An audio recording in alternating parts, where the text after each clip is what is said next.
Assalamualaikum warahmatullahi wabarakatuh. Perkenalkan, nama saya Abu Thaib dari Universitas Respati Yogyakarta, dari Prodi Informatika, akan menjelaskan tentang apa itu mobile forensik. Mobile forensik adalah proses pengumpulan, analisis, dan pelestarian data dari perangkat mobile seperti smartphone, tablet, atau smartwatch untuk tujuan investigasi hukum.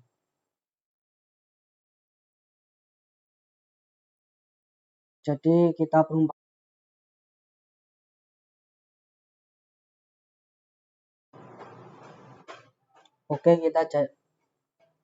perumpamaan mobil forensik HP itu kayak rumah pribadi kamu yang berisi yaitu seperti lemari rahasia, kita umpamakan seperti brankas rahasia.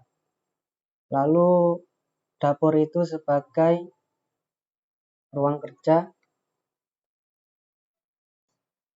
dapur itu sebagai aplikasi dan dokumen kerja. Lalu ruang tamu itu seperti chat atau media sosial kita, dan tempat tidur itu sebagai galeri kita.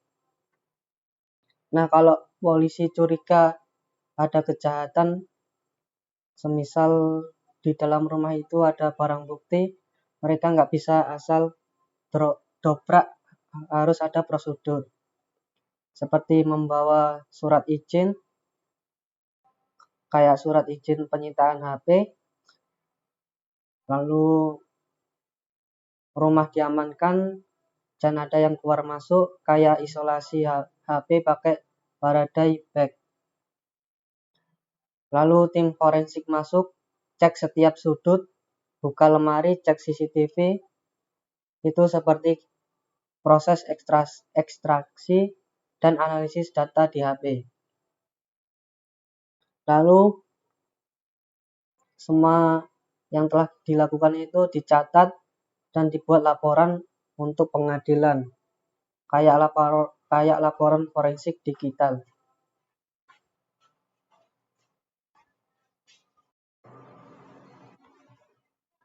Jadi kapan kita menggunakan mobile forensik itu digunakan?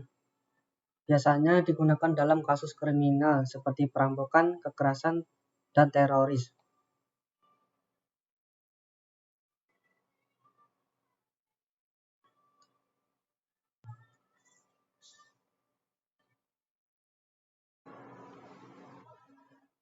Jadi kalau kita jelaskan secara step by stepnya, yaitu seperti 1. Penyitaan perangkat. Apa yang dilakukan tim forensik atau pihak berwenang mengamankan HP yang jadi barang bukti? Analoginya kayak polisi ngamanin TKP, tempat kejadian perkara, jangan sampai ada yang nyentuh atau merusak. Lalu yang kedua, isolasi perangkat. Apa yang dilakukan? HP diisolasi biar nggak bisa diakses dari jarak jauh. Misal pakai Faraday bag, tas khusus yang ngeblok sinyal. Analoginya seperti bayangin aja rumah kamu dibungkus aluminium foil biar sinyal wifi atau telepon nggak bisa masuk atau keluar. Lalu yang ketiga, ekstraksi data. Apa yang dilakukan? Tim forensik ngambil data dari HP kamu.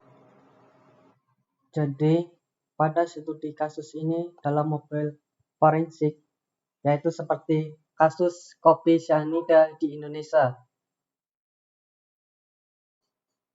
Latar belakang kasus ini pada tanggal 6 Januari 2016.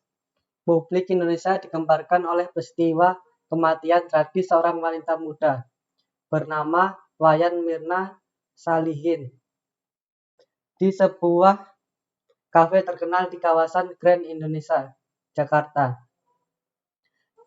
Mirna dilaporkan meninggal dunia setelah meminum secangkir es kopi Vietnam yang diduga telah diberi racun cyanida. Dasar anak monyet. Jadi, temannya Jessica Kumala Wongso menjadi sosok yang paling disorot karena ia adalah orang yang memesan kopi tersebut sebelum Mirna datang ke kafe.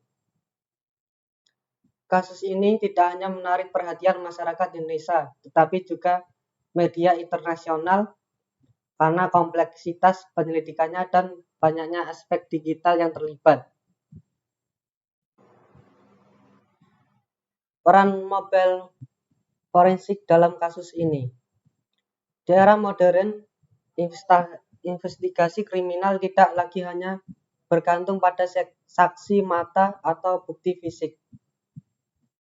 Gadget pribadi seperti ponsel menjadi sumber informasi yang sangat kaya dan bisa membantu mengungkap motif komunikasi bahkan potensi perencanaan kejahatan.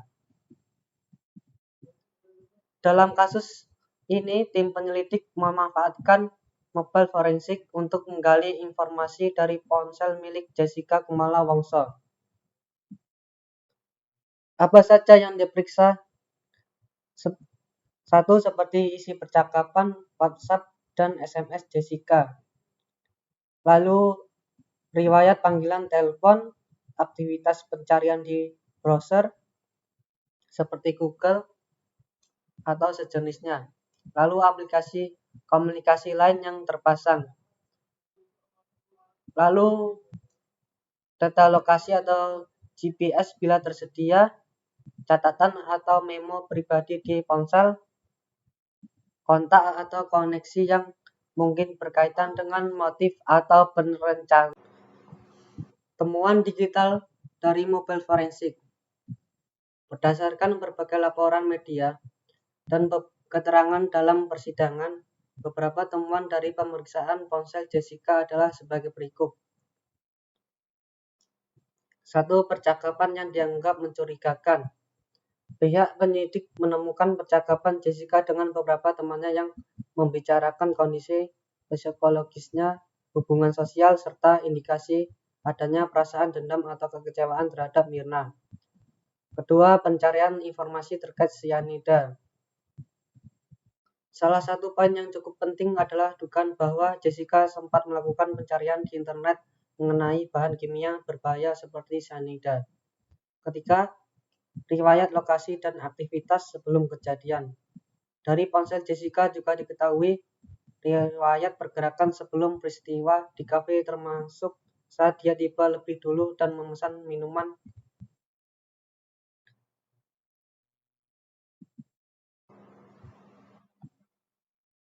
Oke, kita akan lanjutkan ke tantangan utama dalam mobile forensik.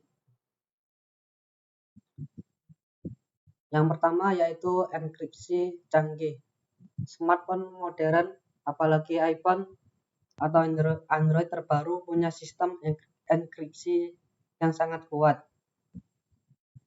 Kalau perangkat terkunci, data di dalamnya nggak bisa dibuka sembarangan. Bahkan pabriknya sendiri kadang nggak bisa akses. Contoh, iPhone pakai full disk encryption. Banyak Android pakai file based encryption. Lalu yang kedua yaitu fitur keamanan tingkat tinggi.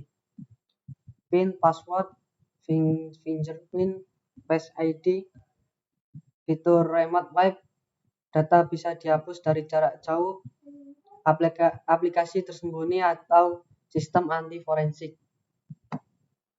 Tantangannya, kalau nggak segera diisolasi, pelaku bisa hapus data jarak jauh atau aktifkan proteksi tambahan.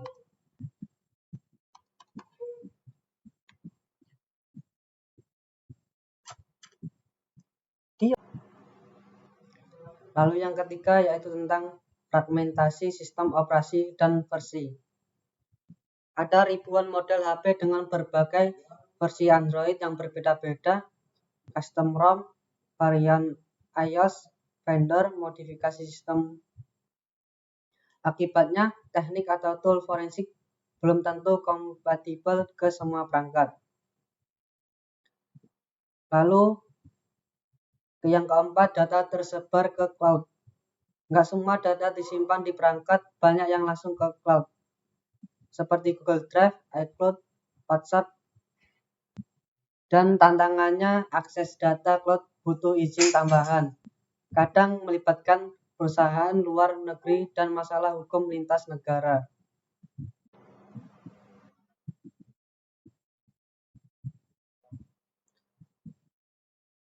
Lalu yang kelima yaitu data yang mudah hilang. Beberapa data penting cuman ada sementara di RAM atau cache aplikasi. Kalau HP mati atau restart, data itu bisa hilang. Lalu yang keenam yaitu aplikasi pihak ketiga yang sulit diakses. Beberapa aplikasi punya enkripsi sendiri, contohnya Signal, Telegram, aplikasi Vault, atau locker tersembunyi. Lalu yang ketujuh itu hukum dan privasi yang ketat. Pengambilan data HP yang nggak boleh asal harus punya izin resmi sesuai prosedur biar bukti sah di pengadilan. Menghormati privasi yang diatur undang-undang. Lalu yang kedelapan, update sistem yang cepat. Kesimpulan dari mobile forensik itu bukan cuma soal teknologi, tapi juga soal hukum, privasi, kreativitas investigator, adaptasi, sama perkembangan HP dan aplikasi. Jadi sekian dan terima kasih.